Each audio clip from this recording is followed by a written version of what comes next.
I think education today has already lost its race against technology advancement.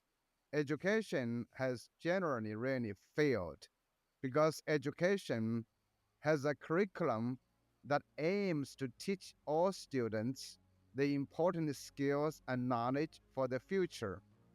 But that knowledge and skills, when you select some knowledge and skills, you deselect others. So who is there to make a bet to say what we are teaching you will make you successful? I don't think anyone can because the future is uncertain. Welcome, everybody. This podcast is all about you. Why knowledge matters.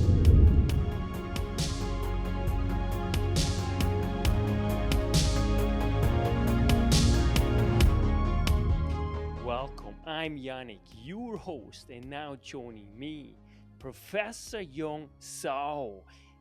If you do not know, Professor Yong Zhao is presently one of the foremost leaders when it comes to education, change, and really he is a thought leader and globally renowned for his outstanding work. So it's a special treat to have you back, Professor Dr. Yong Zhao, for the third time. What a treat! Welcome back. Thank you, Yannick. Happy to be back. Learning for Uncertainty. You wrote a book. And so we will discuss this and we will also relate it a little bit to the upcoming US election, which I think is so important when it comes to education. So, first and foremost, how shall we prepare, according to you, young people, for a future that has yet to come? Well, thank you. Yes, I wrote the book with Professor Bill McDermott a few years ago. I think education today has already lost its race against technology advancement.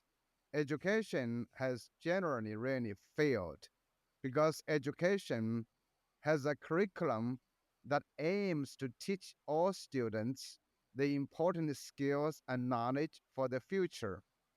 But that knowledge and skills, when you select some knowledge and skills, you deselect others. So who is there to make a bet to say what we are teaching you will make you successful? I don't think anyone can because the future is uncertain. We've gone through a lot of uncertainties in the past 5 years. Let's think about that. Past 5 years. COVID, the Russia-Ukraine war, now the Hamas and Israel war. Actually, now Israel is having wars with many countries right now. Climate change and all the massive shifts, the political polarization is changing a lot of things. And of course, the emergence of ChatGPT and generative AI all makes our life uncertain, our jobs uncertain, our future uncertain. So anything you think you're teaching is not going to work.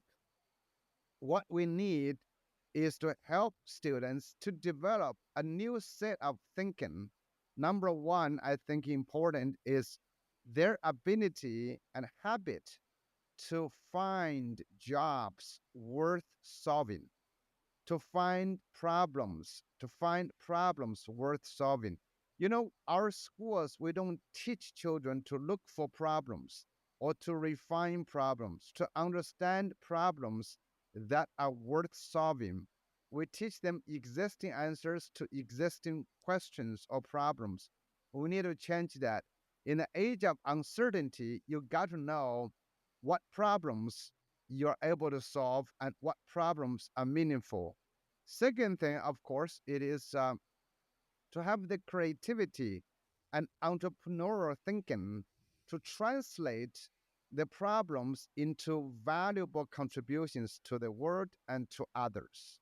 So that means to solve problems creatively.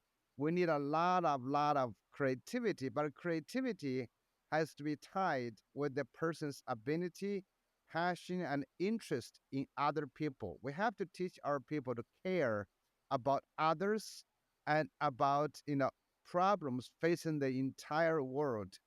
And number three, we need to help our students to learn how to learn. We've been talking about how to learn for a long time, but very few of us actually know if I have a problem, if I want to find a problem, where do I find it? Now, with artificial intelligence, we need to develop AI literacy. We need to develop the ability to find expertise and experts online.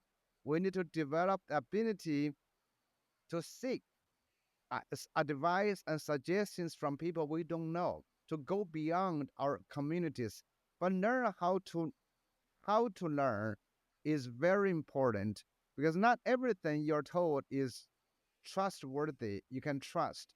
You have to know how to say, okay, what is trustworthy, what is not. All of this are very new to schools. Again, schools may be teaching IB or AP or whatever curriculum they're doing, but we have to go way beyond what we try to teach our children. You touch on so many important points. Now, I want to just quickly touch on first and foremost, really learning. I think that is so critical, especially in an age of AI, right? What you just say. And I think there really the individual really comes to the very front. In other words, right, really what education really means, the development from within, right? To create valuable things for society ultimately at large, right? And so, learning, in my view, and please, I want to know your take on that. All learning, in my view, that's what learning is learning ought to initiate behavioral outcomes for the better.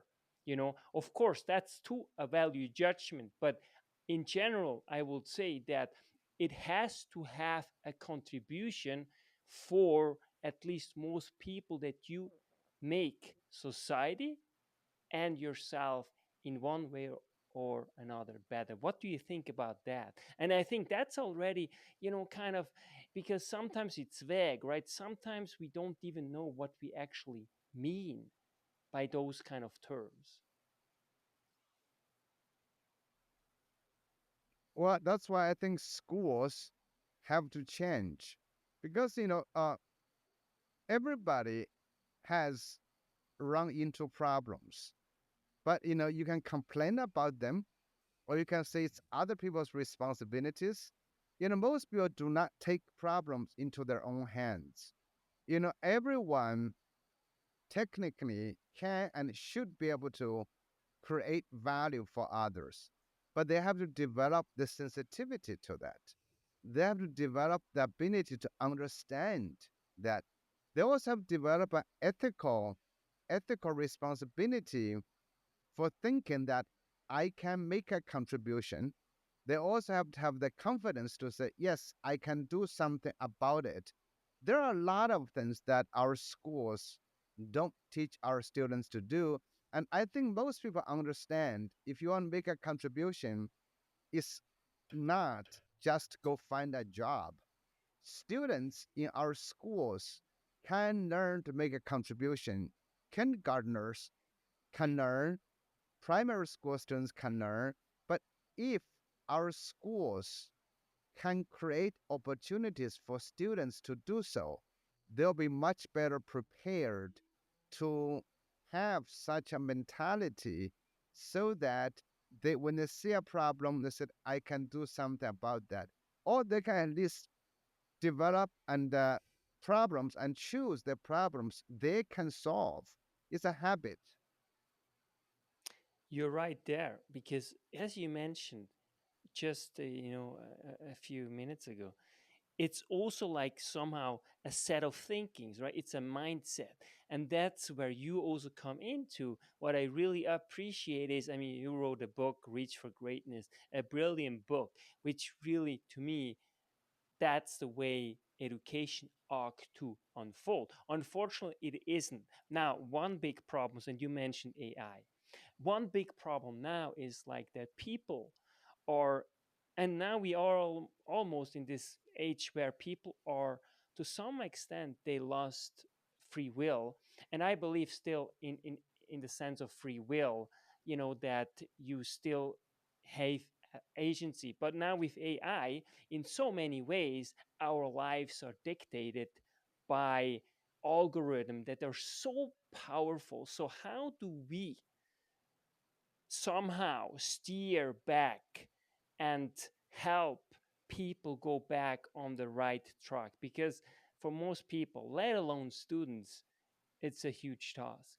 And to be honest, most parents and most adults are not able to properly handle social media. Yeah, that's what I see, in my just.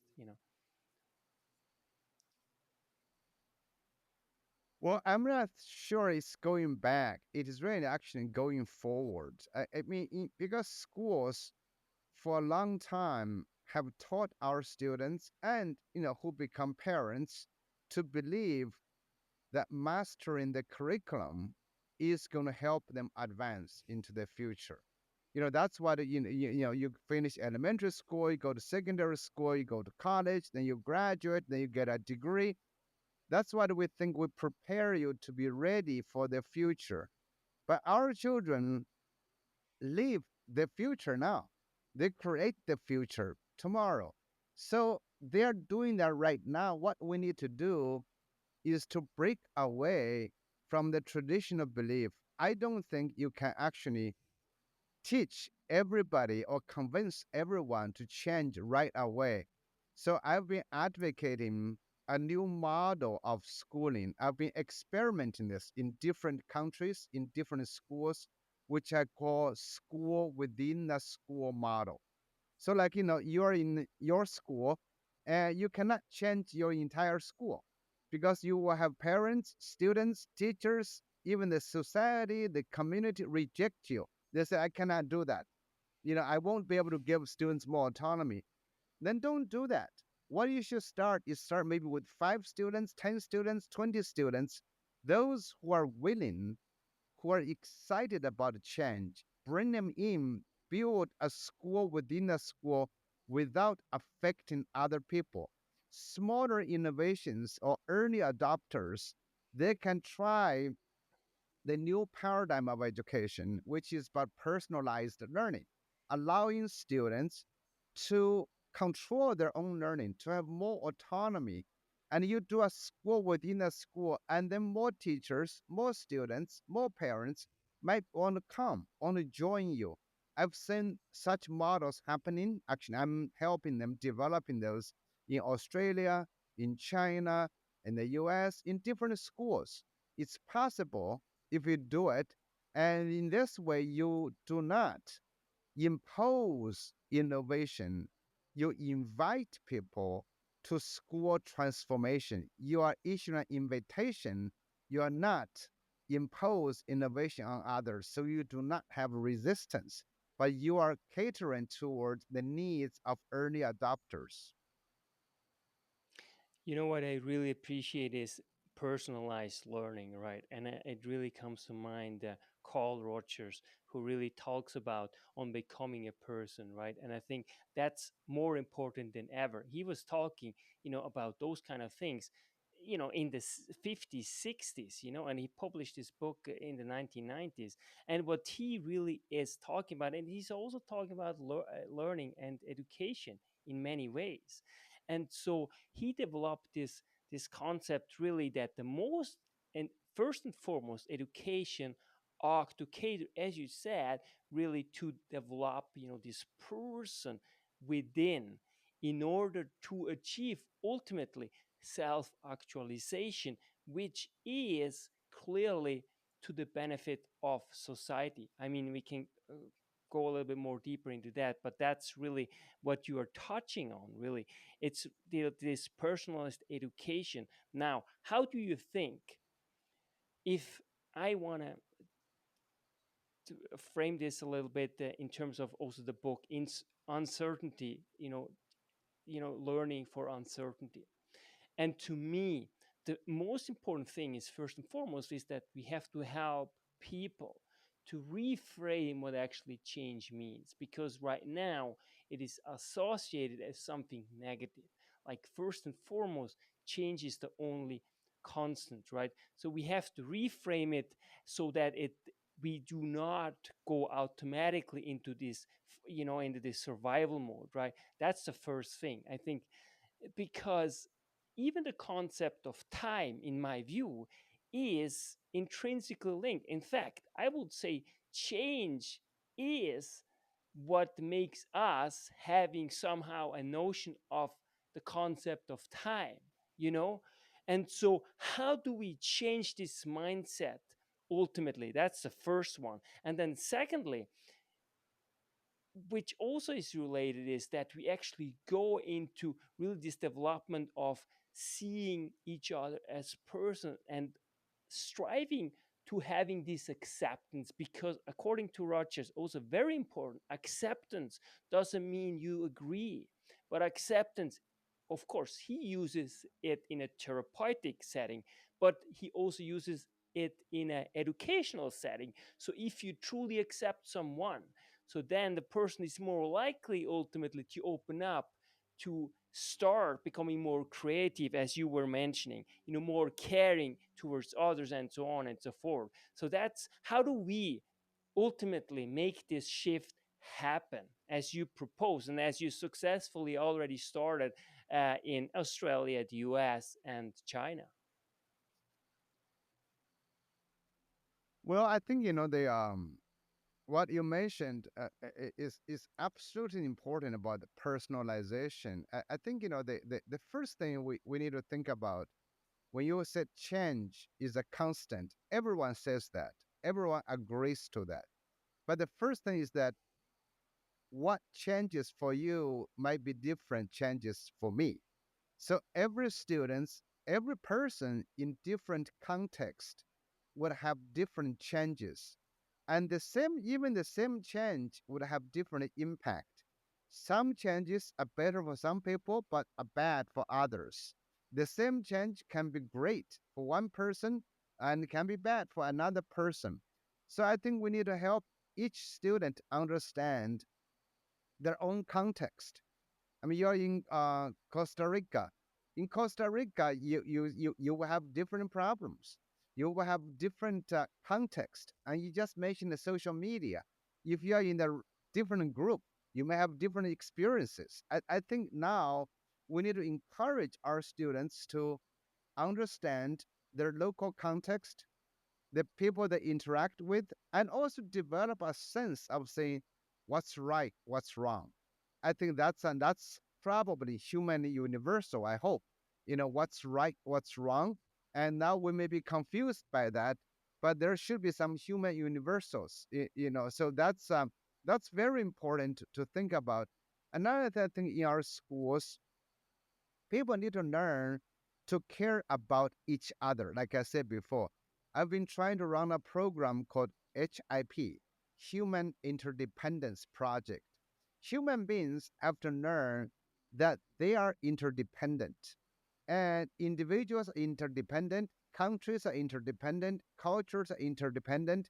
Right now, I don't think the world is doing well because we are led by a few people to try to fight with each other, to sacrifice ordinary people's lives. That's not right. For that, I actually think our schools had something to do with that.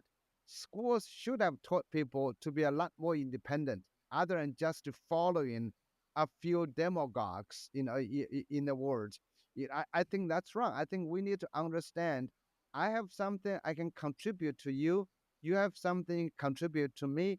We learn to become interdependent. So that's my second thing in my talking about the new model of education is to help people, to become best when they can and use their unique talents to create value for others, which you and I talked about before. And if we can do that, I think we have a good society. And schools can start with personalization and problem finding. You can teach students to do that.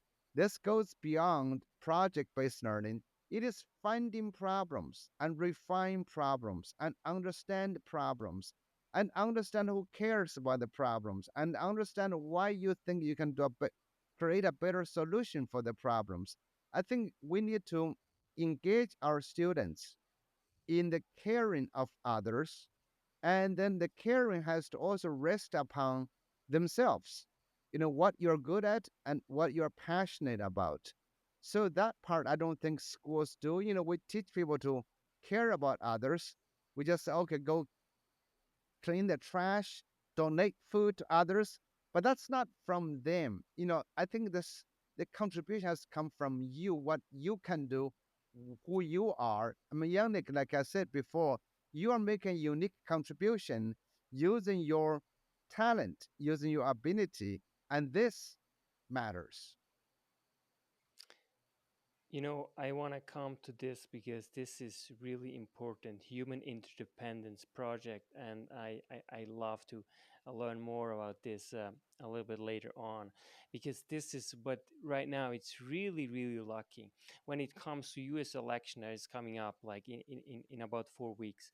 And my problem, my issue I have is that we have to at some point start engaging with one another truly, and start trying to at least accept, but also try to understand each other from where are we coming from.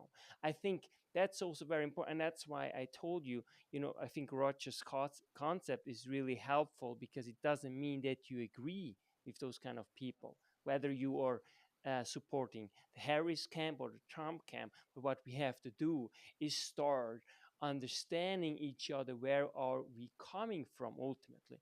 And I think the schools still are not doing a very good job, let alone the universities, because I truly believe that it should be a meeting place where we have civilized discussion, where we actually explore each other's really human identity needs, because most of the people are not necessarily, and I would say 90% are, they have very very reasonable points why they might vote for this president or for the other candidate.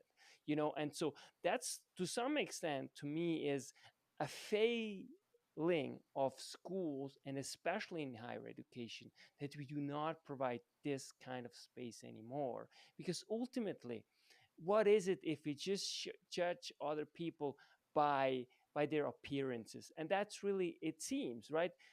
Of course we have to call out BS that people say completely. We can agree on that, but then we have to go one step deeper, and a next step deeper and deeper and deeper and deeper, and ultimately we have so much common ground that we can actually unearth, that we can actually say, what, I love you even though I disagree on this or that. And that's really my issue. And I think schools so far, as you said, are doing a poorly job. But this time I think it's so important, because I want to feel a little bit the pulse, in terms of how you feel about this upcoming election. Because, and say it straightforward, and I was discussing this a few months ago with someone else, and he thought like, fantastic. Now we have Obama elected, amazing. And then we had Trump, and then he said ultimately, well, you know what? It wasn't that good what I thought Obama will be, and it wasn't that bad when Trump was the president. And so to me, these two, we just have to also, to some extent, not naive of course, but to have some trust also in the institutions. And I have a I really really believe still in the institution, that they are enough strong. So what's your take on that, and give us a little bit of pulse, because I think, and equal yourself, a lot of people are very nervous, what's going to happen on November 5th. Well, I think it's first of all, I think any election really reflects more of the voters, the people, than the candidates. Candidates try to drive to a position where they can attract most voters. So I still blame education for not having educated our people well enough to understand, false and truth, understand, kindness and hostility. I think you're absolutely right. The polarization, which pushes people to camps where they cannot talk with each other, is definitely wrong.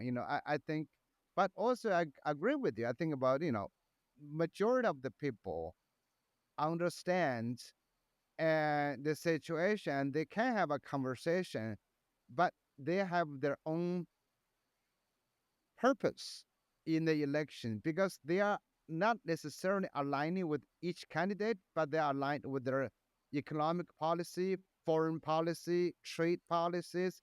So I think, however, the media and our schools haven't taught our people how to understand them, and there's a lot of falsehood, and the media is not necessarily helping everybody understand that.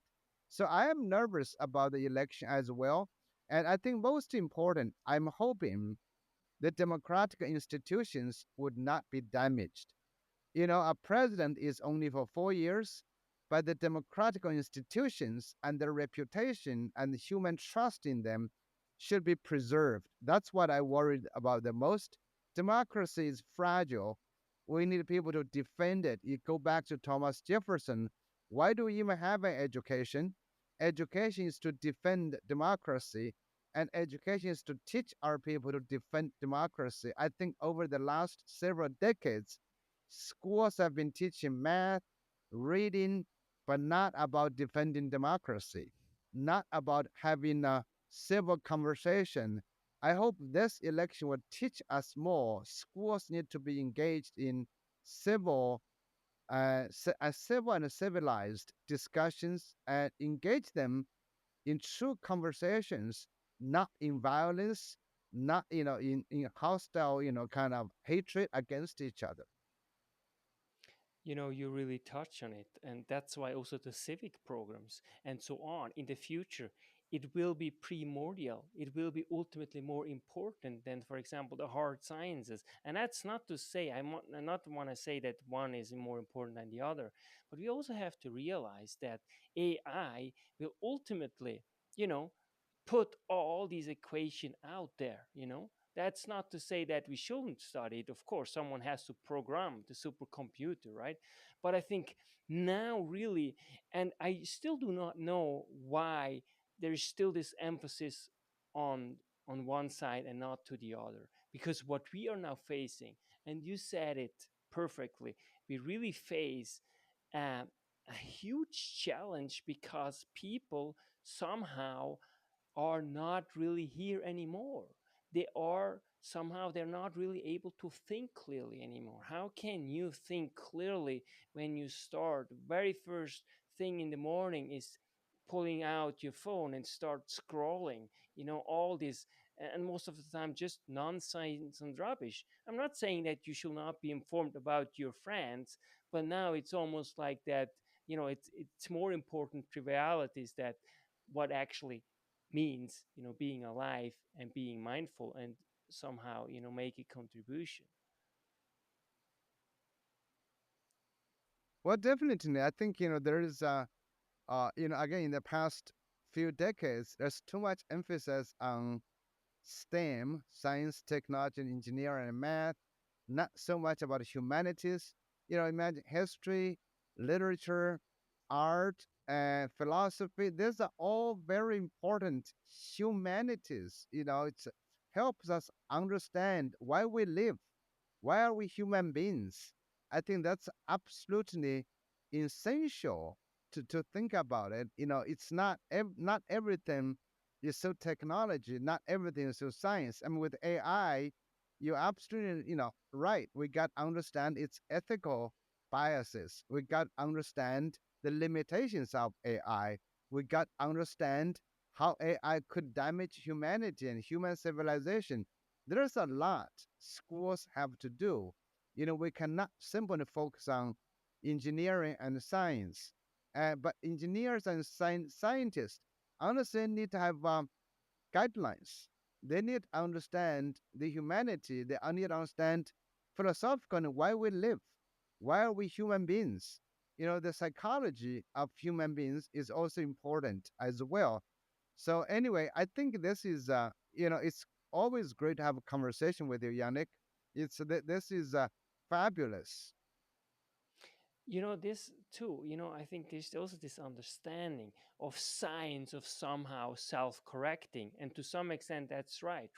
But if you really think about it, that the one that ultimately makes the value judgment, that's the scientist, right? And he has to decide, which path we going further and what we actually investigate, when what we ultimately do with what we discover, right? And so there too, we really go right back, circle to the humanities and to the understanding that we have to really think through those things deeply, because as you say, and I want to ask you if you are really also serious concerned about the implication it could have potentially in the future AI, that it somehow will damage truly humanity. One thing I want to ask you is about just recently they toppled Sheikh Saina, from Bangladesh, the prime minister, right? It was August the 5th. And to me, too, and please correct me, and I want to know your take, is that now we are so conditioned of just you know, following our instincts, immediate reactions, that we do not realize when we look at history that institutions, countries, developing countries, they take centuries to develop to get to a stage where there is very, very few corruption. And now what we have, I mean, initially they were demonstrating, and I guess rightly so, because of the quotas, right? What was introduced, and ultimately they decided they will go after the prime minister, right? And then, but to me, this, it says as much about the influence of social media and the state of, just generally speaking, of people's mind, than actually the problems in and of itself that we are facing.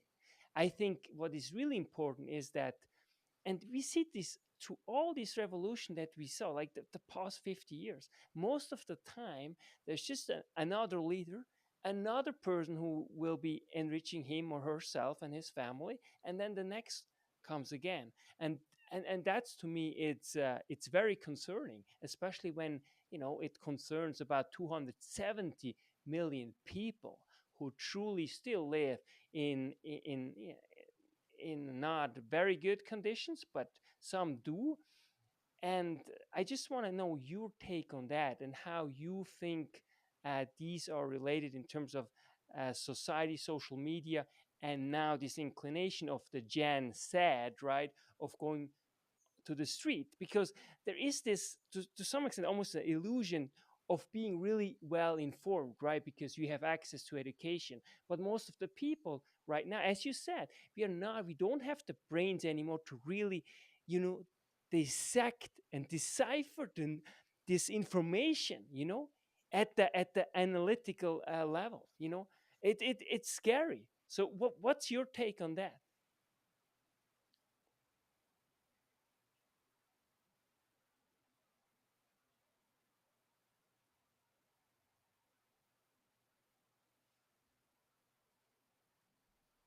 You know, again, I look at education in a long run. What you observed, all the whether there are problems with social media, with the blind belief of lies.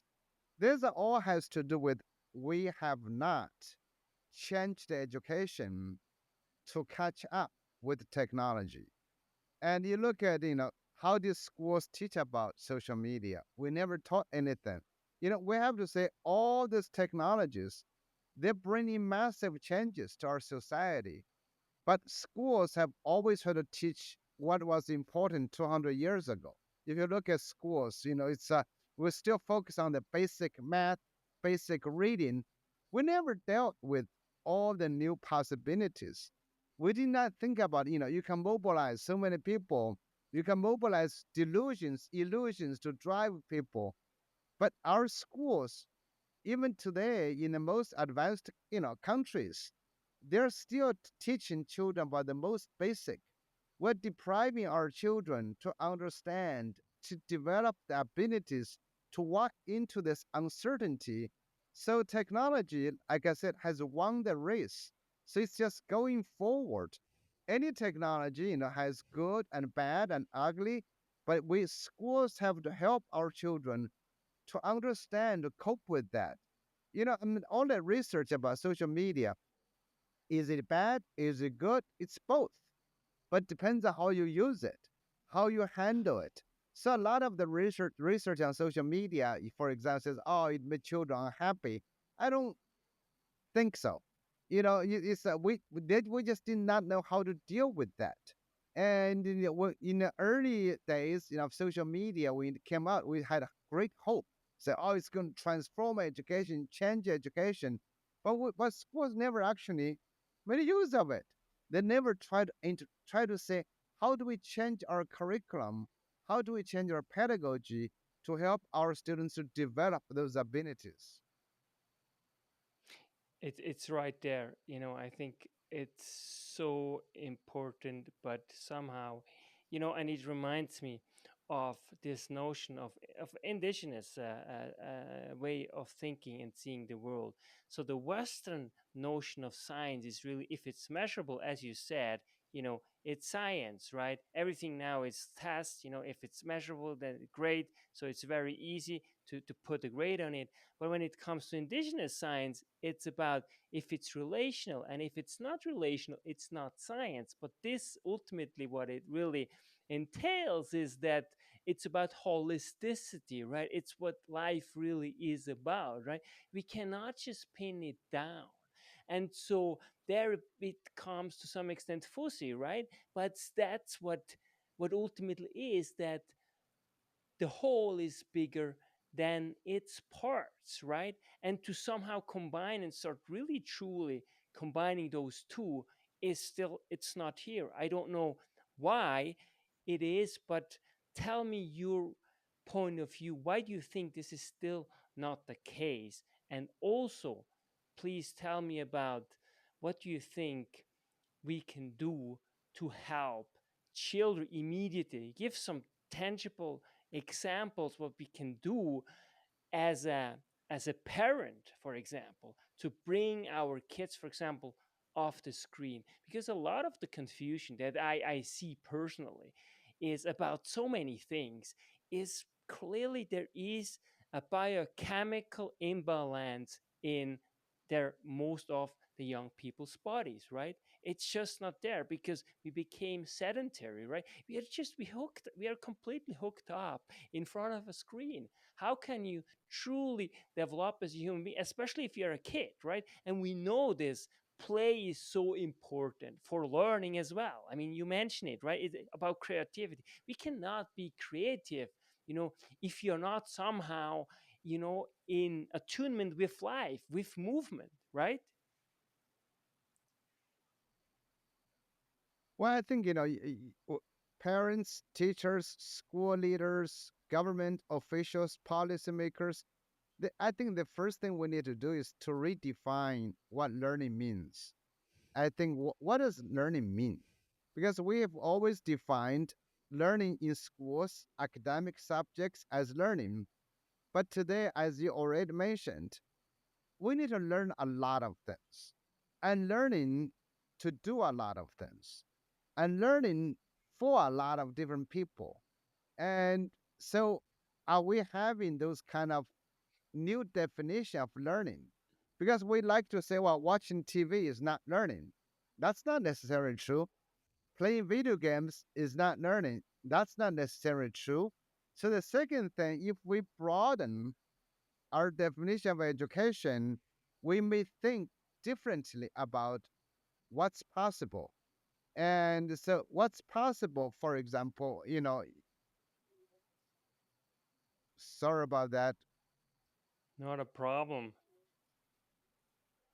So the second thing I think what you need to do, if we redefine learning, we need to have a good mentoring, good facilitation, good guidance for students. Parents, teachers should have conversations about these challenging issues, not as supervised. Sometimes teachers, oh, did you do social media? Or ban the cell phones, let's ban smartphones. Don't use that. Uh, if you don't use Instagram, you're not influenced. That's not true. You cannot ban. It's open conversations, discussions about them. And also, number three is trying to understand children. Why are they in front of the screen? What are they doing in front of the screen? It's not just to limit, you can only have 5 minutes a day, but it's to understand why.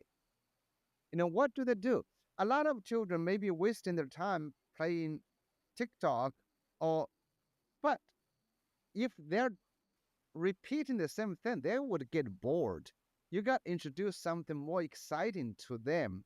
So overall, I think it's the redefine what learning is, as I mentioned before, and can invite students to discuss and possibly engage them in making a difference. If they're using social media to make a difference in other people's lives, to advocate for a cause, that's not bad. But we are not engaging them in doing that. If they're making poor uses, help them to better uses. Wonderful. I know you're short in time, Professor Yong Zhao. The very last question I want to know from you: what makes you hopeful for this US election, irrespective of its outcome, whether the Republican or the Democrat? What makes you hopeful? And I just want to kind of close with this and say that, Benjamin Franklin and his son, they actually also split, when it came to the independence, right? I mean, and we have the same pattern that are repeating, right? A lot of people are not talking with one another, even within families anymore, because one is voting for the Republicans and the others for the Democrats. But this to me also goes to show that, look, we have experienced that now. Let's learn from it and make the best out of it. So please give us your take on what makes you hopeful for this US election, Prof. Yong Zhao. Well, uh, I'm not sure I'm very hopeful, because human beings are notorious for destroying themselves. In human beings, short-sighted. If you read the books like Collapse, that's how civilizations always die, not because others killed them, because they killed themselves. Human beings are good at that as a group. But also at the same time, you do see human beings somehow survive. So it's history that gives me a sense of hope. But again, I wouldn't bet on that. Human beings are not very smart as a group. We do create crisis for ourselves. So hopefully, maybe next year or in after November, you and I can talk again, Yannick. Of course, it's always a huge treat, and it's so true what you're saying, because all throughout the history, it's always the internal conflicts, right, that ultimately, made civilization go extinct, right? And but somehow the US is a very Yeah. special example as well, so I'm still somehow hopeful. But yeah, you're right there. Actually, there's not much, but still, thank you so much, Prof. Yong Zhao. I can't wait to have you back. I really appreciate your time, your thinking, your caring, and that you're truly a blessing, to me and really to the world. Thank you so much. Thank you, Yannick. You take care, and we'll talk again. Young So that's why knowledge matters.